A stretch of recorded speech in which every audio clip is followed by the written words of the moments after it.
मुरगुड येथे जवाहर रोडचं रुंदीकरण सुरू आहे. हा 1.5 किलोमीटरचा रस्ता राज्यमार्गाचा भाग असून पुढे गडिंग्लज रस्त्याला जोडला गेला. या रस्त्याच्या दोन्ही बाजूला हातावर पोट असणाऱ्या कष्टकऱ्यांनी गाळे थाटलेत. त्यांचे संसार त्यावरच चालत होते.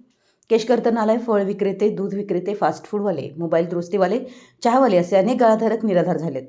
रस्ता रुंद होणार, शहराचं सौंदर्य वाढणार म्हणून त्यांनी प्रशासनाच्या आवाहनानुसार स्वतःहून गाळे काढून टाकले. नगर प्रशासन किंवा शासकीय प्रशासन यांनी सुद्धा त्यांना अत्यंत सहानुभूतीने वागवलं. जेसीबी किंवा बुलडोझर असे अमानुष प्रकार केले नाहीत. गाळेधारकांचे पर्यायी पुनर्वसन करण्याचं आश्वासन नगर परिषदेनं दिलेलं आहे. याशिवाय नजदीक असलेल्या एसटी बस स्थानकात कायमस्वरूपी गाळेधारकांची सोय व्हावी यासाठी एसटी महामंडळाकडे प्रयत्न करावेत असं काही नगरसेवकांनी सुचवलं.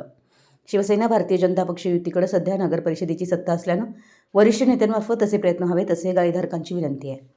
सध्या पोलीस स्टेशनजवळ व अन्य काही ठिकाणी त्यांची सोय करण्याचे प्रयत्न सुरू आहेत.